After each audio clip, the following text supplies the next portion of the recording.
Yes students, जैसे 7 chapter हमारा complete हो चुका है। मैंने 7.1 एंड 2 का 2 का वीडियो भेज चुकी मैं आपको। 1 में ऑनलाइन क्लास में करा चुकी हूँ। उसके बाद मैंने बोला था 3 और 4 कट है। तो आज स्टार्ट करेंगे हम चैप्टर 8 रेशियो एंड प्रपोर्शन। ठीक है, उसमें फर्स्ट एक्सरसाइज में है, फर्स्ट एक्सरसाइज कराई मैंने, एक्सरसाइज 8.1। फर्स्ट क्वेश्चन है find the ratio of, second part करा मैंने ₹4 to 40 पैसे। पहली बात, जब भी रेशियो निकालो उनके जो यूनिट ये चाहिए हमें, ये सेम होने चाहिए। मतलब ये रुपीज़ में है तो ये भी रुपीज़ में करो, या फिर इसको भी पैसे में करो। दोनों में से एक चीज़ करो, आइदर इसको पैसे में कन्वर्ट करो या फिर इसको रुपीज़ में कन्वर्ट करो। ठीक है, और देखो जो टर्म पहले दी गई है उसको पहले लिखते हैं और जो बाद में दी गई है उसको बाद में लिखते हैं रेशियो में। अब मैंने पहले क्या करा है, ये 40 पैसे थे, मैंने 4 रुपीज़ को पैसों में कन्वर्ट करा। 1 रुपये में 100 पैसे होते हैं तो 4 रुपये में 4 × 100, 400 पैसे हो गए। अब 4 रुपीज़ की जगह 400 पैसे आ गया, तो पहले क्या आ गया 400 रेशियो 40।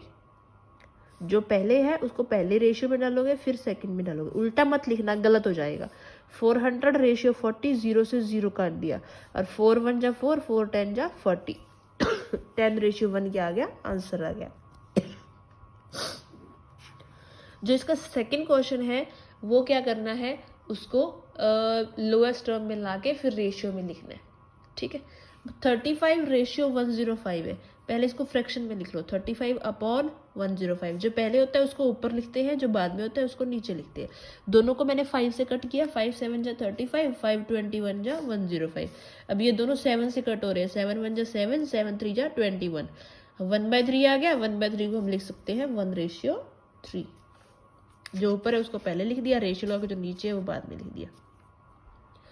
फिर इसका फिफ्थ पार्ट करा है मैंने, 10.25 रेशियो 8.5। डेसिमल वाला था इसलिए मैंने 2 पार्ट कर दिए इसके। 10.25 डिवाइड बाई 8.5 आएगा। दोनों को मैं डेसिमल हटाऊंगी। 10.25 का हटाया बाय 100 आ गया, होल अपॉन 8.5 का हटाया बाय 10 आ गया। ठीक है, अब ये 85/10 है, जो इसका रेसिप्रोकल हो जाएगा, 10 ऊपर चला जाएगा, 85 नीचे रहेगा। ठीक है, ये और 100 इसके नीचे आ गया, 0 से 0 काट दिया। उसके बाद इन दोनों को 5 से कट करा मैंने, 5 2 जा 10 और ये 5 पे गया, 5 2 जा 10, ऊपर से 2 लिया, 0, फिर 25 बन गया, 5 5 जा 25। फिर मैंने इन दोनों को 5 से काटा। ठीक है, 5 17 जा 85 और 5 4 जा 20, 5 1 जा 5, 41 आ गया, नीचे 17 और 2 आ गया, तो 41/2 17 जा 34, 41/34, और उसका रेशियो आ गया 41 रेशियो 34। ये क्या हो जाएगा, उसका आंसर हो जाएगा। ठीक है, राइट। आगे चलेंगे। आगे क्वेश्चन नंबर 3 जो है वो स्टेटमेंट वाला है। उसमें क्या है, उन्होंने कहा है तो जो टॉफीज है 30 टॉफीज है उनको डिवाइड करना है 2 पर्सन में, सुजाता और अंकिता में। ठीक है, और उसका रेशियो दे रखा है उन्होंने 2:3।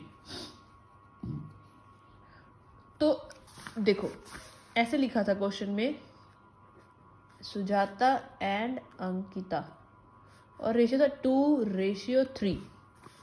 पहले सुजाता का नाम है, पहले 2 है। ठीक है, तो सुजाता के लिए 2 आ जाएगा और अंकिता के लिए 3 आ जाएगा।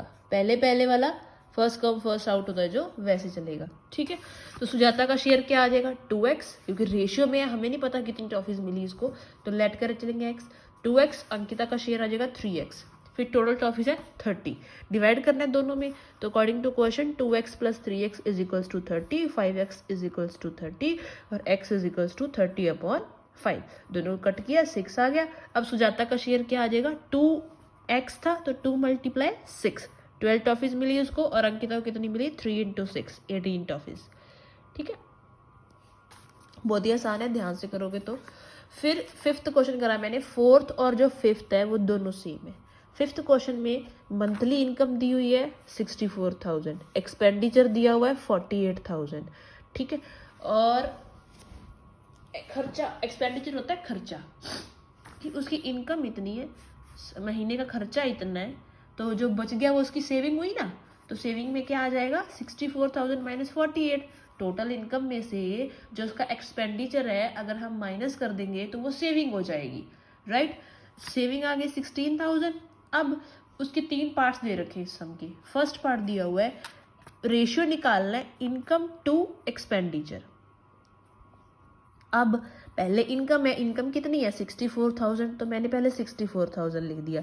टू की जगह रेशियो, एक्सपेंडिचर कितना है 48,000, तो 48,000 लिख दिया। अब 48,000 की 30 और 64,000 की 30 तीनों कट हो गई, राइट। बचा क्या 64 और 48, दोनों को सेम टेबल से कट करना है। पहले ये दोनों 4 पे जाएंगे, 4 पे 16 आ जाएगा, 4 पे 12 आ जाएगा, फिर ये 4 पे जाएंगे, 4 4 जा 16, 4 3 जा 12। इसके आगे ये कट नहीं होते, तो 4:3 क्या हो गया, इसका आंसर हो गया। फिर इसका सेकंड पार्ट है इनकम टू सेविंग।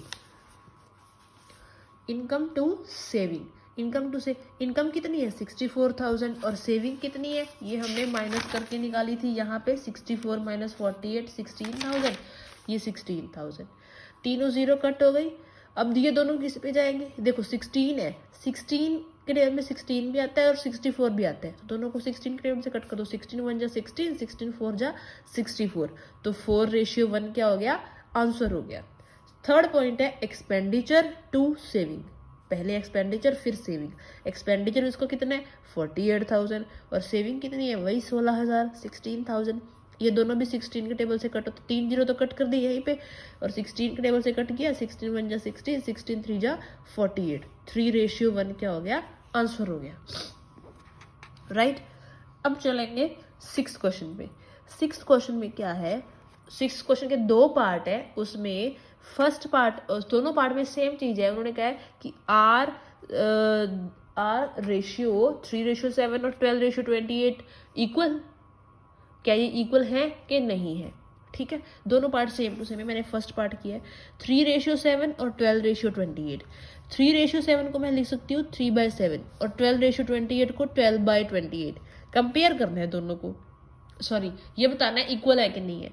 अब देखो अगर मैं डिनोमिनेटर लेके चलूँ इसका या फिर न्यूमिनेटर, कुछ भी ले लो दोनों में से। चलो मैंने न्यूमिनेटर ले लिया।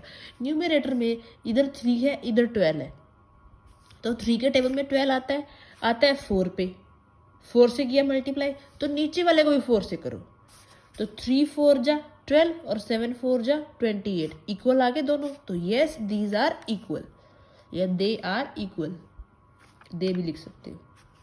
तो दूसरा पार्ट जो है वो भी इसी की तरह सेम है। फ्रैक्शन को अलग अलग कर, उसमें सॉरी रेशियो को फ्रैक्शन में लिख लेना। फिर ये देखना जो बड़ा होगा ना उसके, क्योंकि छोटे की टेबल में ही आएगा बड़ा डिजिट जो होता है, तो जितने से ऊपर वाले को करोगे ना उतने से ही नीचे वाले को करना। नीचे वाले में ये नहीं है दूसरे रेशियो का नीचे वाला देखो, दूसरे रेशियो को नीचे वाला नहीं देखना, आइदर ऊपर वाला देखो और नीचे वाला देखो, दोनों में से कोई एक देखो, फिर देखो बराबर आ रहे हैं कि नहीं आ रहे हैं। ओके, फिर आता है 7th क्वेश्चन।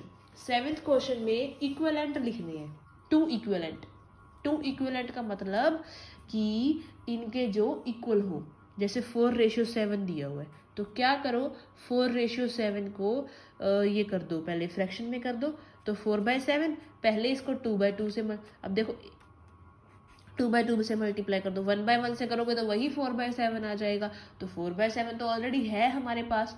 तो दूसरी चीज क्या आ गई, 2 से मल्टीप्लाई करो 8/14, 8/14 को हम लिखेंगे 8:14, ठीक है।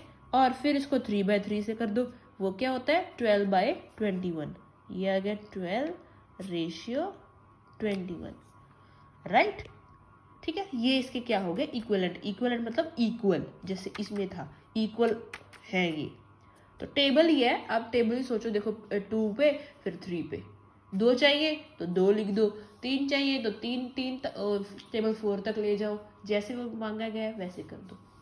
अगला लास्ट क्वेश्चन है कंपेयर करना है कौन सा बड़ा है कौन सा छोटा है या ये इक्वल है कुछ भी है।